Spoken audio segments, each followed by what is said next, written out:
Eu louvo Deus porque o Senhor não rejeita a nossa adoração. Porque o Senhor não tem rejeitado o nosso louvor, ó Deus. Apesar das nossas imperfeições, ainda assim o nosso louvor tem chegado diante de Ti como aroma suave, por causa do sangue de Jesus que nos lavou, que nos comprou, que nos redimiu. Ó Deus, obrigado por esta manhã.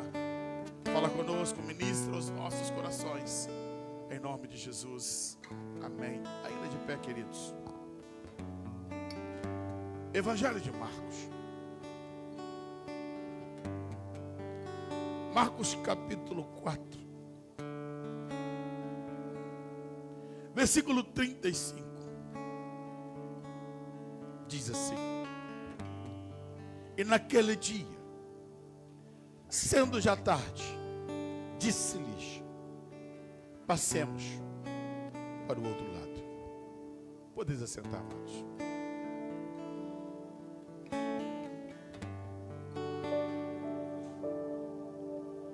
A vida cristã é o desafio de todos os dias nos mantermos de pé.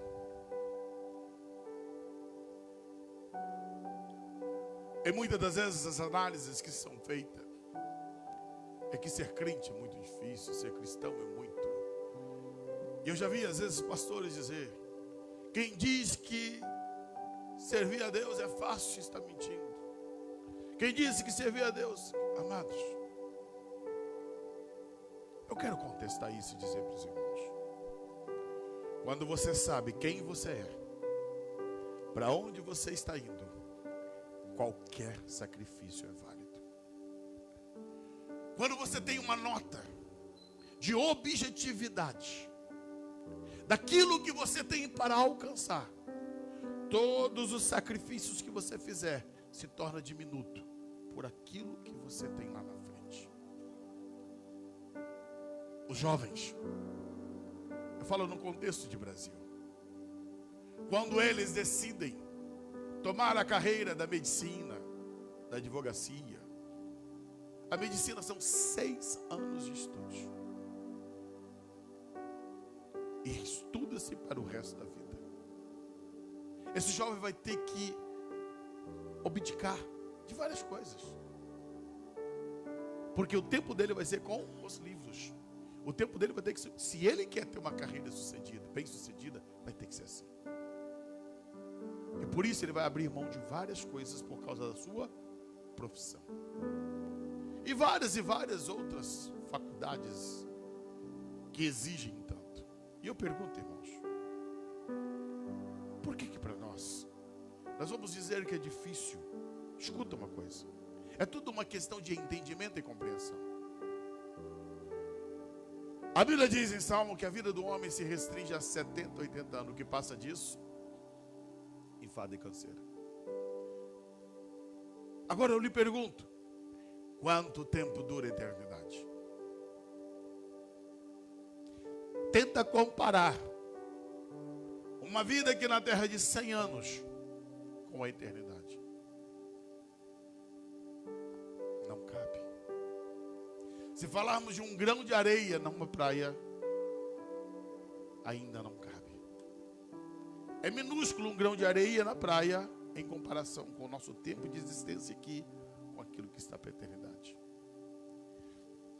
Tudo que você renunciar aqui, tudo que você abdicar aqui, pela eternidade da salvação, ainda é pequeno. É essa compreensão que tem que estar para algo sublime maior que está na eternidade. Por isso, eu vou viver com intensidade uma vida com Deus, de santidade, de pureza, de entrega, de abdicação. Mas tem uma coisa a mais, irmãos, é que o Senhor Jesus, quando Ele diz para você renunciar, para você viver uma vida transformada, a vida mudada, Ele não te larga sozinho na caminhada. Ele não te entregou uma bússola e disse: se vira. Não. Ele disse: eis que estou convosco todos os dias até. É como como um pai que toma a mão da criança e diz: eu vou te conduzir, só não solta a minha mão. Só não solta a minha mão. Ele disse: olha, eu vou para o Pai, mas eu vou enviar o Consolador para que fique convosco.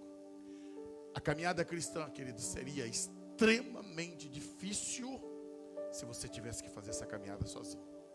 Se você tivesse que fazer tudo isso por sua conta própria. Mas com a presença de Deus, com a presença do Espírito Santo, com os dons do Espírito Santo em nós, com o fruto do Espírito Santo que é gerado em nós, queridos, eu posso hoje fazer uma análise diferente e dizer: difícil é a pessoa viver no mundo sabendo que vai para o inferno e viver como se isso fosse o normal. Quando você tem a revelação daquilo que é a eternidade, você vai vivenciar uma vida de temor a Deus, de temor ao Senhor, por causa daquilo que nos aguarda.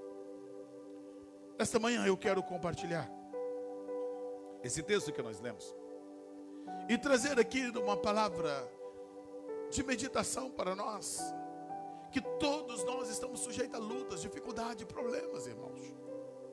Viver Jesus não significa ausência de crise. Por isso que eu vos disse, você não vai passar por isso sozinho. Tem uma presença de Deus, tem uma ação de Deus que nos capacita a viver os intempéries da vida. Os discípulos tiveram o privilégio de, durante 3 anos e meio, conviver com Emanuel, com Deus encarnado, com Deus presente ali com eles. E em alguns momentos eles titubearam. Em alguns momentos, mesmo com Emanuel ao lado deles, eles falharam. Mas isso por quê, irmãos? Coração. Uma questão do coração. Porque falhamos? Por causa do nosso coração. Por isso Salomão, ele disse: de tudo que tu deves guardar, guarda seu salário, guarda tua família, guarda o teu coração. De tudo, de tudo. O teu bem mais precioso, de tudo que tu deves guardar, guarda o teu coração. Porque dele procede as fontes de vida. Então, a questão é que o nosso coração que nos trai. Jeremias disse: enganoso é o coração do homem, demasiadamente corrupto, quem o conhecerá? Por isso, nosso coração precisa ter o trono de Jesus aqui dentro, o governo do Senhor. E a cada dia, nós devemos submeter as nossas emoções, os nossos desejos, os nossos sentimentos têm que estar aos pés da cruz, aos pés de Cristo, para receber dele direção, orientação. O texto que eu abordo traz um momento de dificuldade dos discípulos. Um momento que seria um dia que não era para terminar daquela forma. Afinal de contas, Jesus, ele atendeu multidões, pregou, ensinou, instruiu, orientou. E o verso 35 de Marcos 8 diz: naquele dia, sendo... Marcos 4 e 35. Desculpa. Sendo já tarde, Jesus disse para eles: passemos para o outro lado. Um dia de muitas atividades, de muitos atendimentos, de ensino. E no final da tarde, quando já se está cansado, as forças já estão se esvaindo, Jesus diz: não acabou o dia. Nós vamos fazer uma viagem agora. Nós vamos atravessar o mar agora. E quando eu paro e olhar para esse texto, eu fico a pensar. Talvez alguns discípulos poderiam dizer: Jesus, não dá para fazer isso amanhã de manhã? Já fizemos tanto hoje. Senhor, dá uma folga. Vamos dormir aqui. Amanhã cedo a gente vai. Para que enfrentar o mar durante a madrugada, Senhor? Eu estou cansado. Eu preciso repousar um pouco. Mas entenda, Jesus dá uma ordem. Ele não está dando uma opção. Se vocês quiserem, passe. Não, passemos. Vamos para o outro lado. Irmãos, aqui, nesse episódio desse dia, eu vejo que Jesus, ele tinha uma urgência. Ele entendia que era necessário que no outro dia pela manhã já estivesse do outro lado. E por essa razão ele resolve atravessar durante aquela noite o mar da Galileia. O que eu quero vos dizer, aprendendo com esse contexto, é que muitas das vezes nós estamos também cansados, afadigados. E nós incorremos em um perigo muito grande de protelação, procrastinação. Senhor, depois eu oro. Depois eu estudo a palavra. Depois eu te busco. Depois eu faço a obra. Depois eu me dedico. Senhor, eu já tenho feito tanto. Eu tenho labutado tanto. E às vezes nós dizemos, Deus me entende. Deus sabe que eu sou humano. Jesus sabia que os discípulos também estavam cansados. Mas ele deu uma ordem. Passemos para o outro lado. E Jesus estava dizendo ainda, já é tarde. Já está tarde. Queridos, Deus está falando conosco nesta manhã. A hora já está avançada. O momento já é chegado do arrebatamento da igreja. Por isso nós precisamos passar para o outro lado. Existem muitas vidas ainda que estão aguardando e esperando a chegada do Evangelho. Existem muitas pessoas, muitos familiares, muitos amigos e pessoas desconhecidas que ainda não foram alcançados pela palavra. E o Espírito Santo está dizendo, passe para o outro lado. Vá até ela. Mas Senhor, eu estou cansado. Mas sim, labute, vá. Quando eu olho para o capítulo 5 do Evangelho de Marcos, nós vamos encontrar o grande encontro que Jesus teve com o gadareno. E aqui eu estou fazendo essa visão. Esse aqui é o antes. O capítulo 5 é o depois. Eu vou me prender hoje a esse espaço de tempo entre esse antes aqui e a chegada dele lá. Ocorreu algumas coisas, mas Jesus tinha um objetivo. Tinha um homem bradando em Gadara. Tinha um homem possesso, endemoniado. Os discípulos não sabiam, eles não entendiam. Mas o Senhor Jesus estava indo para alcançar aquele homem que estava lá. E o Espírito Santo tem incomodado a mim e a você. E quantas das vezes que nós somos insensíveis em não atender e entender que Deus está nos guiando para pessoas, para vidas que estão necessitadas, carentes e dependentes do Senhor. Quantas pessoas que continuam oprimidas, possessas. Quantas pessoas que estão completamente dominadas, escravizadas pelo poder das trevas. E entenda, não vai descer anjo do céu. É eu e você que Deus vai usar. Nós somos instrumentos do Senhor para alcançar essas vidas.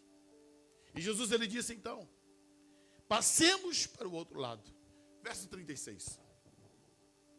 E eles, os discípulos e Jesus, deixando a multidão, levaram-o consigo, assim como estava no barco. E havia também com ele outros barquinhos. Jesus então vai com seus discípulos, adentra no barco, e outros barquinhos vão seguir o barco onde Jesus está. Inicia-se ali o processo da viagem. A viagem começa mar adentro.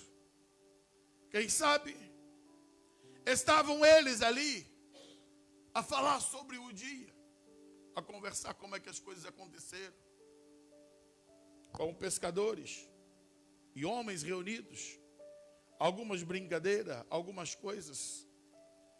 No Evangelho de Lucas, no capítulo 8, versículo 23, que narra exatamente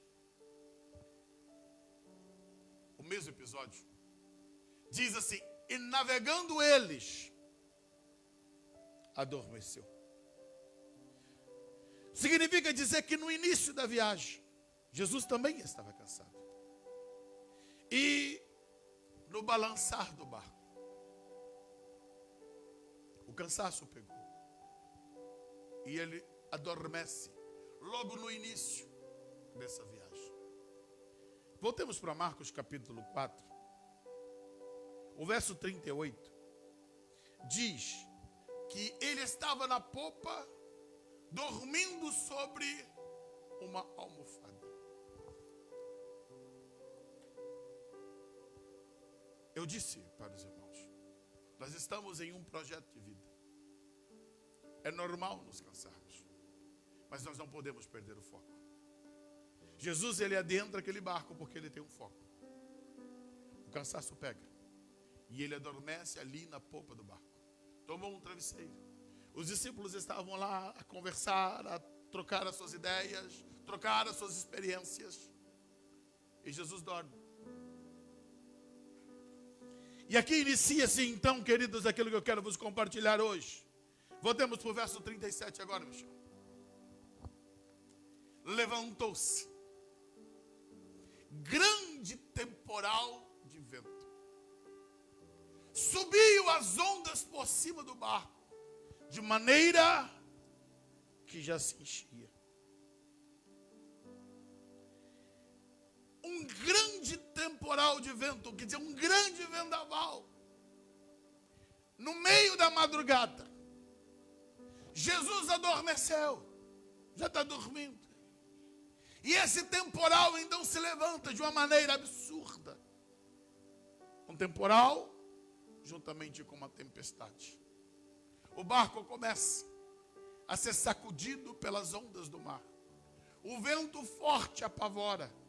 A escuridão da noite que cerca traz para os discípulos sentimento de insegurança.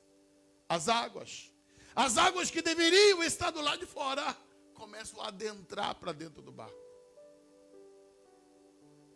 Ali estavam homens experientes, homens acostumados com as tempestades, porque o mar da Galileia, devido ao acidente geográfico que tem, é constante as tempestades. É natural as tempestades que ocorrem. E eles, por estarem ali, já estavam habituados.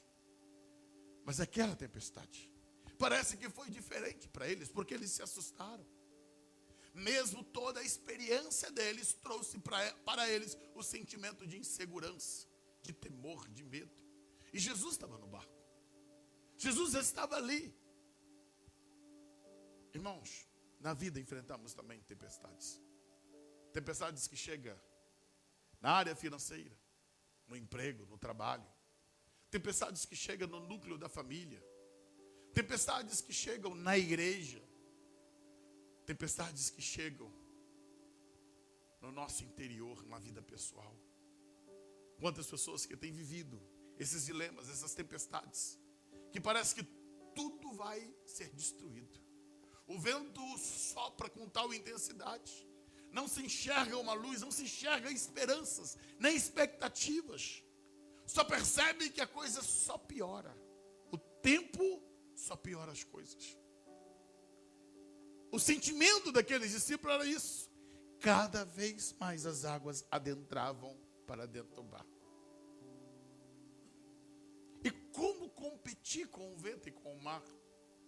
Por mais que eles jogavam a água para fora, ainda mais as águas adentravam. Escuta uma coisa. Nós, seres humanos, somos limitados. Você não consegue resolver as crises da vida por conta própria. Não é seu baldinho que vai aliviar as suas cargas do teu coração, do teu interior. Não são seus métodos e meios que vai fazer com que sua família consiga ser aliviada das tempestades. É a tua confiança em Jesus. É o teu relacionamento com Ele. É manter Jesus no barco. Parece que vai afundar, parece que vai dar mal, parece que vai dar ruim. Mas entenda, queridos, se Jesus estiver no nosso barco, pode sacudir o barco, pode vir na tempestade do jeito que for, pode a água invadir, o temor chegar, mas não vai sucumbir. Você só precisa continuar crendo, acreditando, confiando e tendo a certeza: Jesus está no meu barco, Jesus está comigo. em meio ao desenrolar de toda essa aflição que o cercou. Diz a Bíblia, no verso 38, que eles foram despertar Jesus. E ele estava na popa, dormindo sobre uma almofada, e despertaram, dizendo: Mestre, não se te dá que pereçamos. Coloca para mim, Michel, a Bíblia viva. Veja bem, essa versão, na King James, as outras versões, elas dão um parecer melhor, mas vamos ficar com essa daqui. Jesus estava dormindo na polpa do barco, com a cabeça na almofada. Os discípulos acordaram bradando. Então entenda,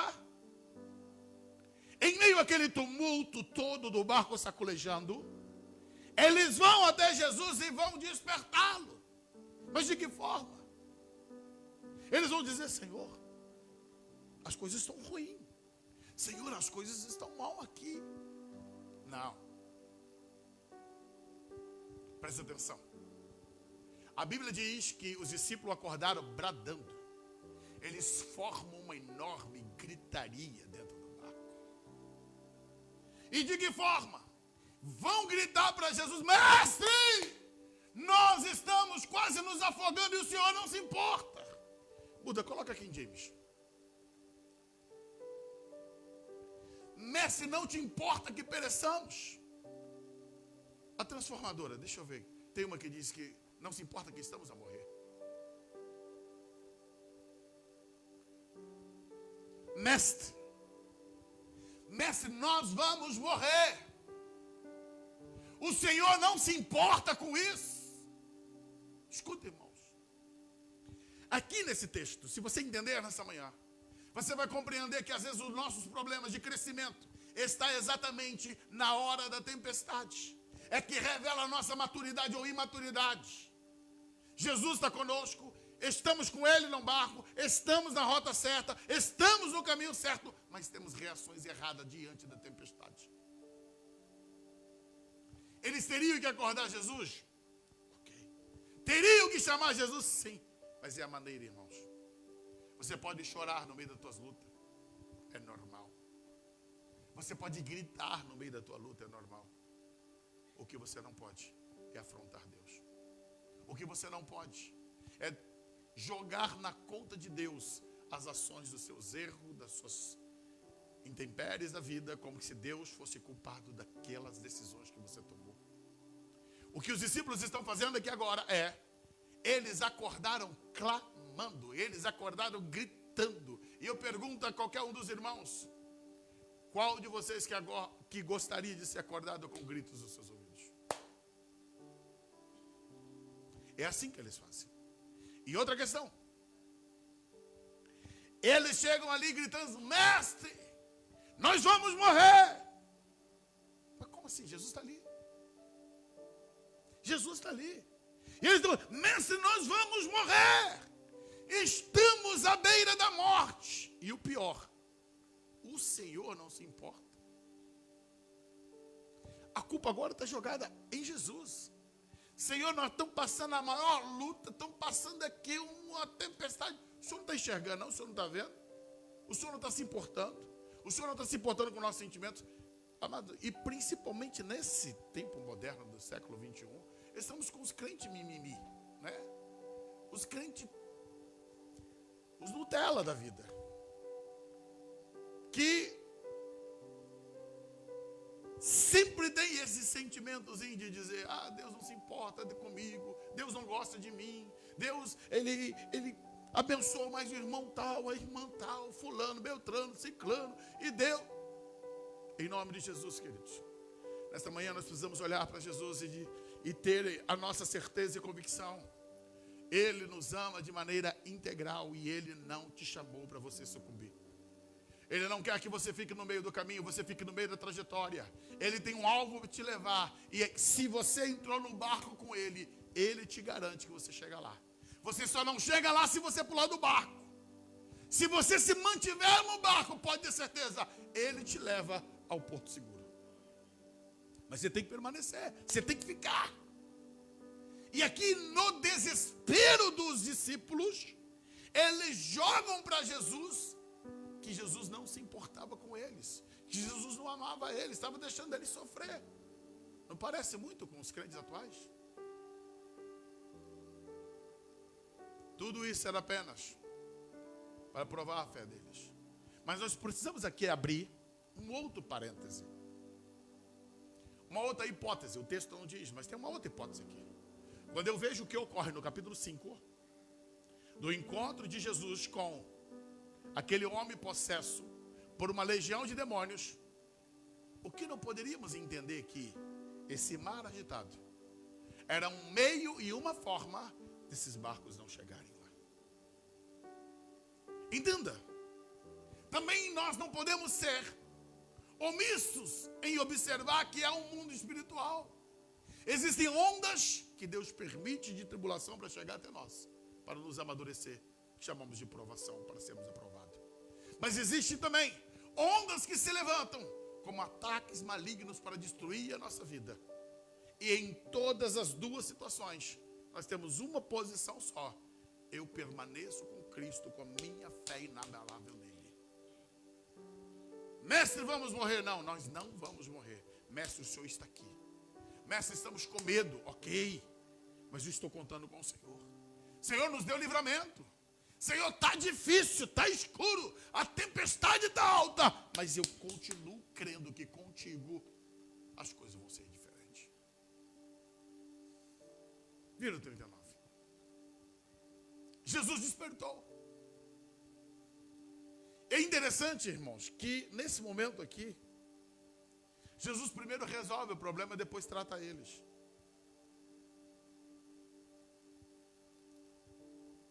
Ele age diferente de nós seres humanos. Quando uma criança erra, primeiro a gente corrige, depois vai resolver o problema. Aqui não. A Bíblia diz que Jesus se despertou. E ele repreendeu o vento e disse ao mar: silêncio, aquieta-te. E de repente o vento parou e houve grande calmaria. Jesus aqui lida com as duas situações. Primeiro é com o vento, que ele repreende. Depois é o mar.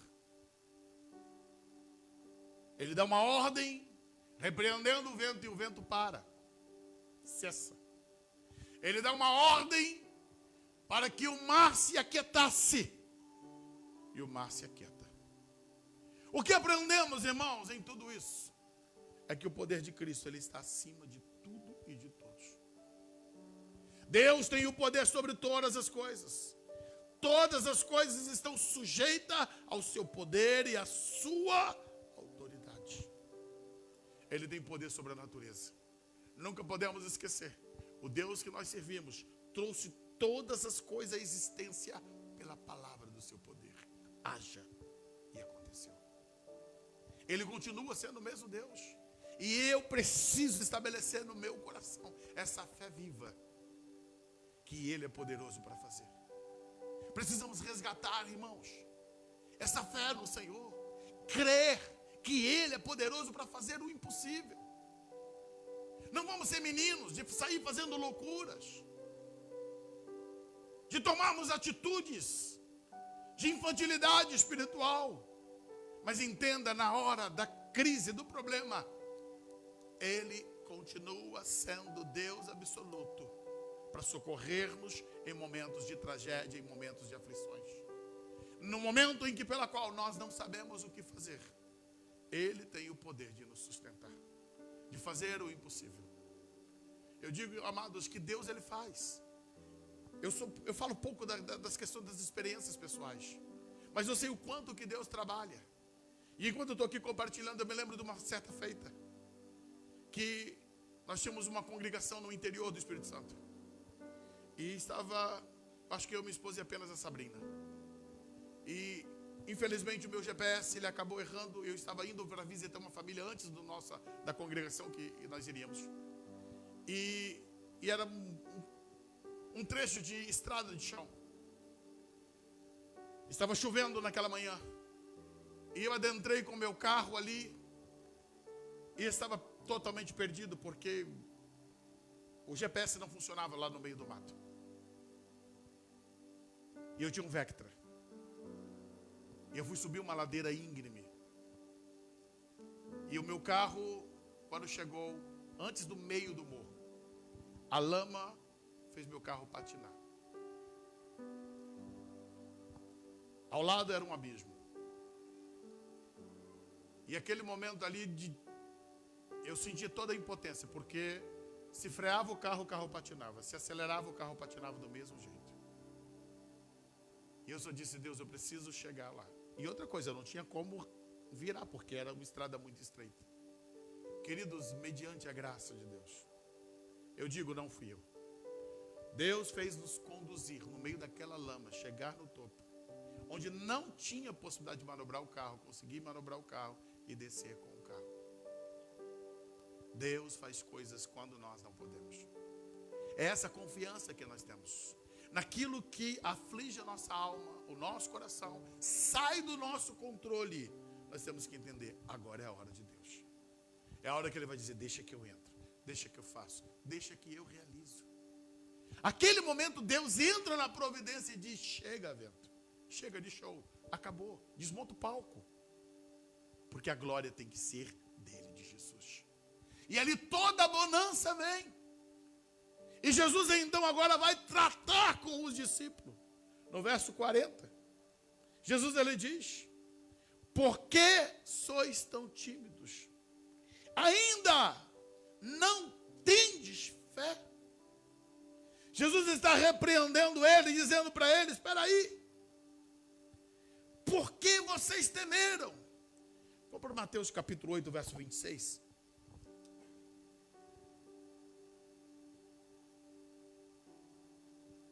Jesus está questionando para eles: por que vocês tiveram medo? A fé de vocês demonstrou-se pequena demais.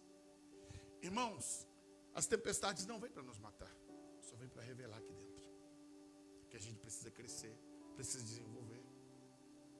Tem dias que parece que está tudo nebuloso. Tem dia que parece que o desespero vai bater e você pensa: o que eu vou fazer?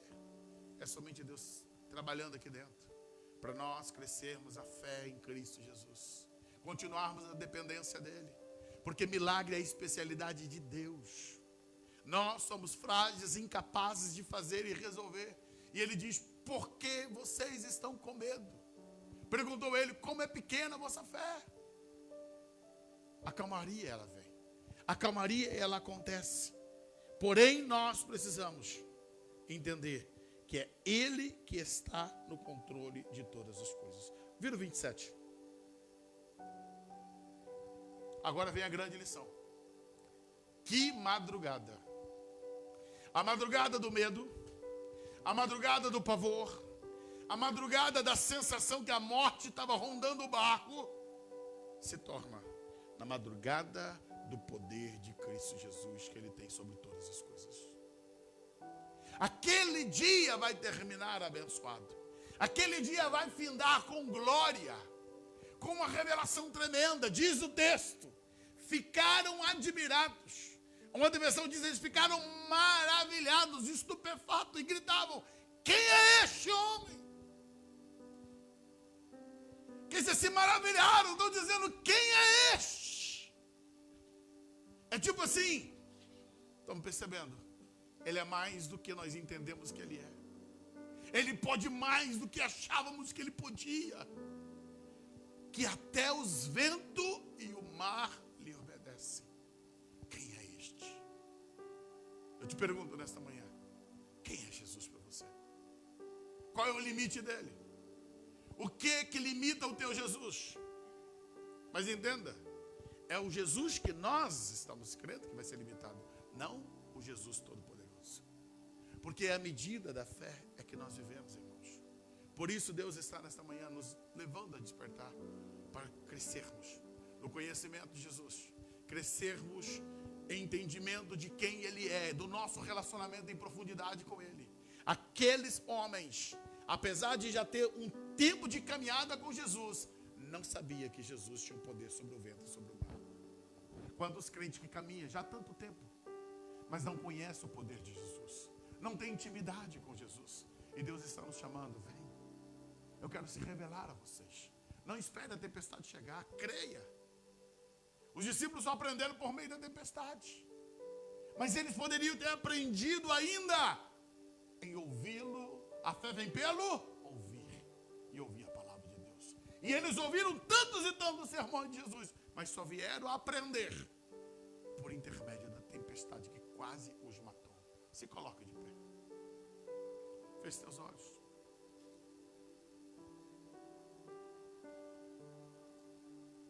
Deus está usando meios para nos tratar, irmãos. Deus está usando situações para falar conosco. Situações que muitas das vezes não são agradáveis, que nos faz chorar, que nos faz lamentar, espernear, gritar para o céu. Mas Ele diz para nós: acalma teu coração, estou no controle de todas as coisas. Acalma a tua alma, acalma o teu ser, continue crendo. Há um caminho para percorrer, uma trajetória. Tem um alvo para chegar. Sim. Deus tem um projeto para nós. E esse projeto não termina no meio do caminho, no meio do processo. Mas para isso nós precisamos permanecermos firmes e olhando para Ele. Lembre-se, Jesus dormiu no barco, porque Ele estava ali como 100% homem. O nosso Jesus hoje, Ele não dorme. Ele não se cansa, Ele não se fadiga. A palavra diz: não dormitará o guarda de Israel. Não dormitará o guarda da igreja. Aquele que te guarda, ele não cochila, ele não dorme. Ele está atento ao teu clamor, atento a tudo que acontece na tua vida. Nenhum mal te sucederá. Praga alguma chegará à tua tenda, porque Ele dará ordem aos seus anjos para te guardar em todo o teu caminho. A mão de Deus está cobrindo você. Por maior que seja o ódio do inimigo para te destruir, para fazer o teu barco afundar, Ele vai te sustentar. E eu termino essa palavra dizendo, irmãos, o barco que Jesus estava viveu a tempestade, mas os barquinhos que estavam em volta também quase sucumbiram.